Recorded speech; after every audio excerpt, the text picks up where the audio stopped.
Hello दोस्तों, accounting practical में आपका फिर से स्वागत है। आज जो हमारा टॉपिक है वो है income tax rate. Income tax rate के क्या क्या प्रोसीजर्स हैं, क्या क्या जिन पे रेट पड़ता है उनका क्या क्या अथॉरिटी है, क्या कौन कौन सी संपत्तियां सीज नहीं की जा सकती है। तो चलिए आज हम उसके बारे में डीपली बात करते हैं। तो सबसे पहले मैं आपको बता दूं कि अगर आप हमारे चैनल पर नए हैं तो आप हमारा चैनल सब्सक्राइब कर लीजिए।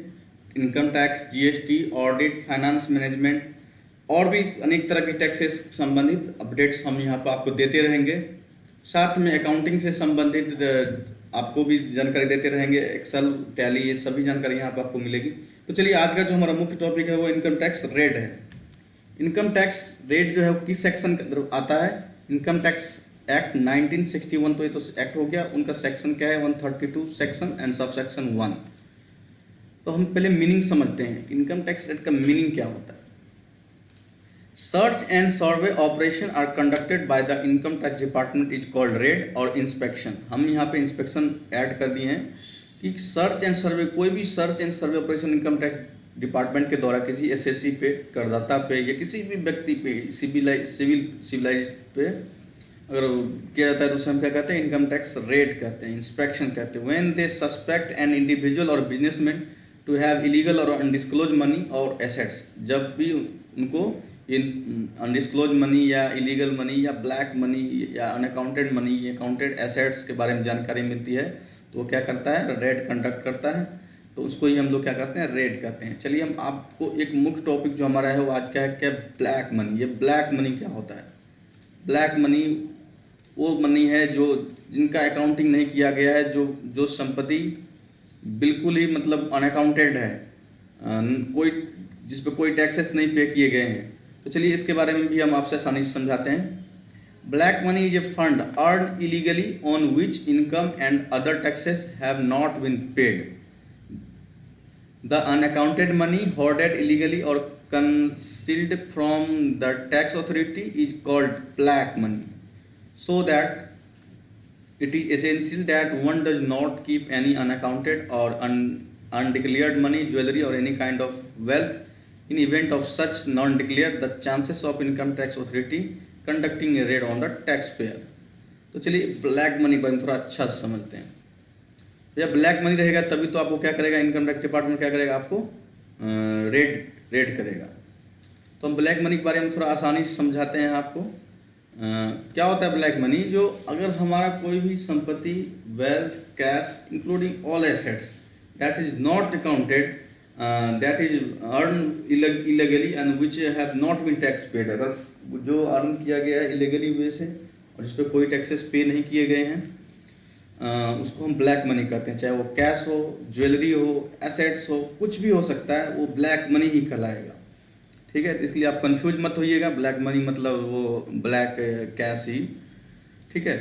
ऑल फंड, ये मैं दूसरा नोट में मैं सिंपल वर्ड का यूज किया हूँ। All funds earn through illegal ways and otherwise legal income that is not recorded for tax purpose.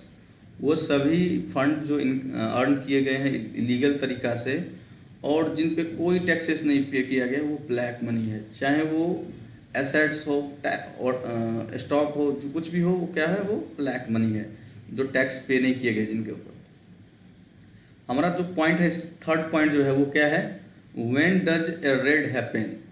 Red कब कब एक एसएससी पे, करदाता पे, व्यापारी पे पड़ सकता है। An income tax raid is generally known as the process of search and seizure is one of the crucial weapons that is income tax department process to check black money.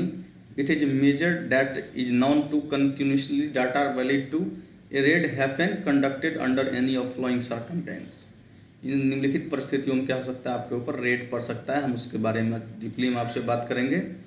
तो चलिए, रेड जो होता है मुख्य तौर पे क्या होता है? सर्च एंड सीजर ऑपरेशन होता है, यानी कि वो उनको जानकारी के अनुसार उनको सर्च करना है और वो अगर सही साबित हुआ तो उनको क्या करता है? सीज कर लेता है। उन सीज करने के बाद उसको क्या होता है संपत्तियों का, उसके बारे में भी आप लोगों से डिस्कस करेंगे। चलिए किन किन कारणों से रेड पड़ सकता है उसके बारे में डिस्कस कर लेते हैं। पहला नंबर जो पॉइंट है वो sufficient information of tax evasion और any evasion coming from out of reports from receive from the intelligence wings of income tax department. अगर इनकम टैक्स डिपार्टमेंट के किसी भी किसी भी व्यक्ति के द्वारा जो क्या कर रहा है, किसी को सर्वे कर रहा है, वो क्या करते हैं मतलब अनडिस्क्लोज तरीके से, जो मतलब जैसे कहते हैं ना वाइट वर्दी में घूमता है, भेष बदल के जाता है, तो इस तरह की सर्च की जाती है और उसमें कोई इन्फॉर्मेशन मिलता है, उस केस में भी आप पे इनकम टैक्स रेट पड़ सकता है। एक एग्जाम्पल तौर पर मैं बता दूं कि एक जगह एक कचौरी वाले का लगभग मंथली 50-60 लाख का कचौरी का सेल था और वो जीएसटी नहीं ले रखा था। तो जीएसटी डिपार्टमेंट ने क्या किया, उस पर सर्च किया जो क्या ये सही है, उसको इन्फॉर्मेशन मिला कि ऐसा ऐसा है, ये बंदा इतना सेल है और आप जीएसटी नहीं ले रखा, इलीगली वे से कमा रहा है। तो डिपार्टमेंट गया, 2-4-5 दिन गया, सब दिन उसको 2-2 घंटा 4-4 घंटा वेट करना पड़ा। उसके बाद वेट करने के बाद भी 500 रुपये का प्लेट था कचौरी का। तो बाद में इनकम जीएसटी डिपार्टमेंट ने उस पर क्या किया, रेड कर दिया। खैर हम यहाँ पे इनकम टैक्स रेट बात कर रहे हैं, तो वो भी एक तरह से रेड ही है। तो मतलब किसी को डिपार्टमेंट क्या करता है, अपने इंटेलिजेंस सेट करता है और वो अगर सर्च डाटा करता है, उसको सही जानकारी मिल जाता है, तो वो क्या करता है, उसके बाद रेड मारा जाता है। दूसरा जो हमारा है information coming from government department and authorities. चलिए इसको मैं पहले अनकलर कर देता हूँ।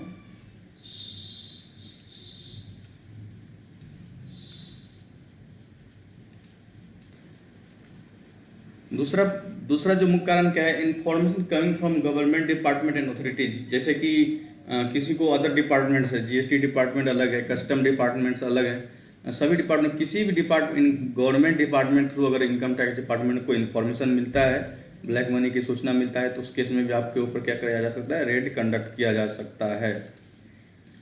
चलिए हमारा तीसरा क्या है, income procured from assessment record of tax payer. Income क्या है जो प्रोक्योर्ड किया गया है और वो रिकॉर्ड क्या है, वो रिकॉर्ड सफिशिएंट नहीं है, तो उस केस में भी आपके ऊपर रेड किया जा सकता है। चौथा क्या है, चौथा मुख्य पॉइंट है, इन्हीं के कारण क्या होता है ज़्यादातर रेड किया जाता है, वो क्या है, मैनिपुलेशन, हेर फेर जो होते हैं, हेरा फेरी found in the books of account, voucher invoice ETC. किसी भी व्यापारी के, ट्रेडर्स के, किसी भी व्यक्ति के बुक्स ऑफ अकाउंट में, चाहे वो ट्रस्ट हो, जैसे खास अभी आप लोगों ने देखा कि सोनू सूद पे जो रेड पड़ा है, तो सोनू सूद के जो ठिकानों पर रेड पड़ा है, उसमें क्या क्या इनकम टैक्स डिपार्टमेंट को शक था कि इनका जो है जो चंदा फॉरेन कंट्री से आ रहा है या फिर इंडियन कंपनी से उसके ट्रस्ट में आ रहा है, उनका जो फाउंडेशन है सूद फाउंडेशन, तो उसका क्या क्या इलीगल यूज किया जा रहा है या फिर उसका प्रॉपर यूज नहीं किया जा रहा है, उसको उतना खर्च नहीं किया जा रहा है, और तो इस केस में भी आपके ऊपर रेड कंडक्ट किया जा सकता है। तो खैर इनकम टैक्स डिपार्टमेंट का काम था, वो क्या था नहीं था वो हम लोग को भी पूरा नहीं पता है, तो हमारा काम था समझाने, इसलिए हम उसका एग्जाम्पल लिए हैं। तो चलिए क्या हो, अगर आपका बुक्स ऑफ अकाउंट में कोई हेरा फेरी नज़र आया इनकम टैक्स डिपार्टमेंट को, जैसे आपने ई वे बिल काट दिया, मैं समझाने के लिए बता रहा हूँ, ये जीएसटी का कॉन्सेप्ट है, इनकम टैक्स में नहीं है, आपने ई वे बिल काट दिया और सेल में दिखाया ही नहीं, तो भैया इस केस में आपको जीएसटी डिपार्टमेंट पकड़ेगा, भैया तुमने 5 लाख का ई वे बिल निकाल दिया सेल का और जीएसटी रिटर्न दिखाया ही नहीं। फिर इसी तरह की कंडीशंस हो सकती है और भी। चलिए हम आपके साथ शेयर करते हैं 5वां number, illegal investment in real estate. अगर आप किसी रियल एस्टेट में इलीगल इन्वेस्टमेंट किए हैं तब भी आपके ऊपर रेड किया जा सकता है। 6 नंबर जो हमारा पॉइंट है वो क्या है, undisclosed cash credit and share in transaction. अगर किसी शेयर में आप ट्रांजेक्शन किए हैं जिसका डिस्क्लोजर नहीं किया गया है, तो उस केस में भी आप पे क्या किया जाता है, रेड कंडक्ट किया जा सकता है। तो चलिए अब आपको बताते हैं कि कौन कौन अधिकारी रेड किया कर सकता है आपके ऊपर, who can conduct a red. तो इसके बारे में किस सेक्शन में बात किया गया, सेक्शन 132(1) में इनकम टैक्स एक्ट में। तो चलिए क्या है, ये सभी अधिकारी, इनके अलावा भी कुछ अधिकारी हैं, मैंने मुख्य मतलब मेजर अधिकारी जो है उनका ही सिर्फ यहाँ पे नाम लिखा हूँ।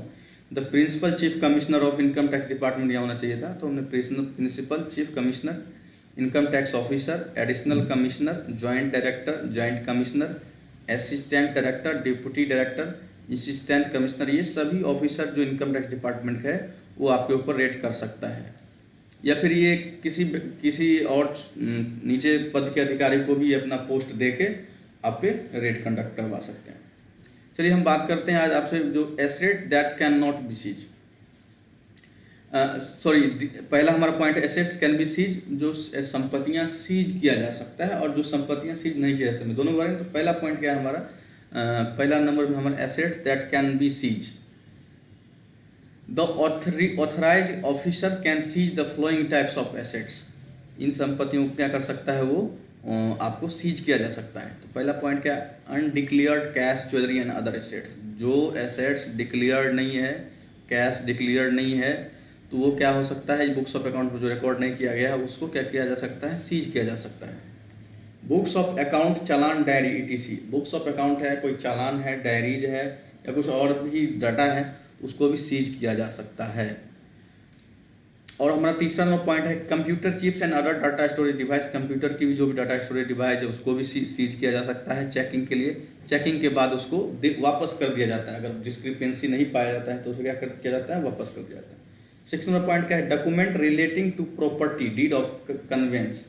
अगर कोई ऐसा डॉक्यूमेंट्स है, प्रॉपर्टी की डीड है जो अकाउंटिंग नहीं किया गया है, जिनका कोई लेखा जोखा नहीं है, तो इस केस इनको भी क्या किया जा सकता है, सीज किया जा सकता है, प्रॉपर्टी डॉक्यूमेंट।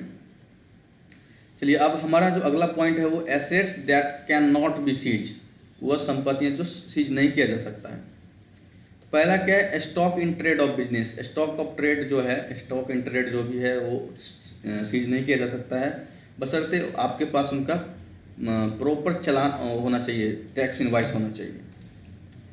दूसरा क्या है, एसेट्स और cash which are disclose before the income tax and wealth tax department. क्या है, अगर एसेट्स और कैश जो क्या है पहले से ही डिस्क्लोज कर दिया गया है इनकम टैक्स डिपार्टमेंट को या वेल्थ टैक्स डिपार्टमेंट को, वो संपत्तियां जब्त नहीं किया जा सकता है। तीसरा नंबर पॉइंट क्या है, assets declared in books of account. हमारा बुक्स ऑफ अकाउंट में जो एसेट डिक्लेयर है तो उसको भी सीज नहीं किया जा सकता है। चौथा है cash which are duly explain. हमारा जो कैश एक्सप्लेन किया गया है अभी तक का, तो हम वो भी हमारा सीज नहीं किया जा सकता है। 5वां नंबर है jewellery provided in wealth tax return. जो वेल्थ टैक्स रिटर्न में ज्वेलरी प्रोवाइड किया गया है तो उसको भी सीज नहीं किया जा सकता है। चलिए 6 नंबर पॉइंट बहुत ही इंटरेस्टिंग है, इसके बारे में समझते हैं। 6 नंबर पॉइंट क्या है, gold up to 500 gram for each married lady. जो भी महिलाएं शादीशुदा हैं तो उनका क्या किया जा सकता है, उनका 500 ग्राम तक का जो ज्वेलरी है, चाहे वो डिस्क्लोज हो अनडिस्क्लोज हो कुछ भी हो, तो उसको सीज नहीं किया जा सकता है, उसको सीज नहीं किया जाता है। और अनमेरिड लेडीज, अनमेरिड गर्ल जो भी हैं, अनमेरिड वुमेन जो भी हैं, उनको क्या करता है, उनको 100 ग्राम तक की उनको 250 ग्राम तक की फैसिलिटी दी जाती है कि आप 250 ग्राम तक उसका सीज नहीं किया जा सकता है। और थर्ड पॉइंट है भैया, each unmarried women and third point जो हमारा है वो 100 ग्राम फॉर मेल मेंबर। जो भी मेल मेंबर हैं, लड़के हैं, शादीशुदा हो या नहीं भी हो, तो उसको सिर्फ 100 ग्राम की ही लिमिटेशन है। अगर 100 ग्राम से ज़्यादा अनअकाउंटेड जो क्या है वो आपको पाया गया 100 ग्राम ज़्यादा, तो वो आपको सीज कर लेगा, 100 ग्राम तक आपको छोड़ देगा। ठीक है। अब चलिए, इनकम टैक्स रेट के दौरान आपके कुछ राइट्स भी होते हैं, अधिकार होते हैं। आपने रेड मूवी देखा होगा अजय देवगन का, आते ही कूटना शुरू कर देता है बंदे को। खैर ऐसा कुछ नहीं है रियली में। अगर किसी पे रेड पड़ता है तो उसको मारना पीटना नहीं किया जाता है। उसका एसेट्स सीज कर लिया जाएगा, कुछ एसेट्स नहीं भी सीज किया जाता है, उसका बुक्स ऑफ अकाउंट सीज करेगा। मारने पीटने का कहीं भी कोई नहीं। हाँ, बदमाशी कीजिएगा तो कूटेगा ही। दूसरा एक और बात बता दूं, इम्पोर्टेंट पॉइंट, कि रेड के दौरान आपका बाहरी आदमी कोई भी आपके अंदर नहीं आ सकता है, आपके ग्राउंड में कंपाउंड में कोई नहीं आ सकता है। ठीक है। चलिए, आपको क्या राइट्स हैं हम वो बात करेंगे। सबसे पहले right of person during tax raid. Personal search of ladies being taken only by lady. किसी लेडीज, महिलाएं का, किसी का जो अगर सर्च किया जाएगा वो किसके द्वारा किया जाएगा, लेडीज के द्वारा ही किया जाएगा। चलिए, दूसरा पॉइंट क्या है, in the case of emergency to call a medical practitioner. 100% है जिनके ऊपर रेट पड़ेगा और ब्लैक मनी रखा हुआ है धकाधक, तो भैया उनको तो हालत ख़राब होगा। अगर उनका इमरजेंसी केस है, ज़्यादा तबीयत खराब हो गया, तो आप मेडिकल प्रैक्टिशनर को कॉल कर सकते हैं। हम आपको एग्जाम्पल के लिए शब्दों का इस्तेमाल किए हैं। खैर ठीक है, ऐसे नहीं होता है। खैर, to allow the children go to school after checking their bags. आपके बच्चे अगर स्कूल के टाइम है तो उसका बैग चेकिंग करने के बाद आप उसको स्कूल भेज सकते हैं। ऐसा ना हो उसका बैग चेकिंग ही ना हो, उसका सारा बैग में सारा इलीगल डॉक्यूमेंट्स, कैश जो भर के बाहर भेज दे, जाओ मौसी के यहाँ चले जाना। ठीक है। तो हम अगला जो हमारा स्टेप है, फैसिलिटी ऑफ हैविंग मील। अब भैया आप खाना भी खा सकते हो, जब आपके ऊपर इनकम टैक्स का रेट पड़ा हो तो खाना भी खा सकते हैं।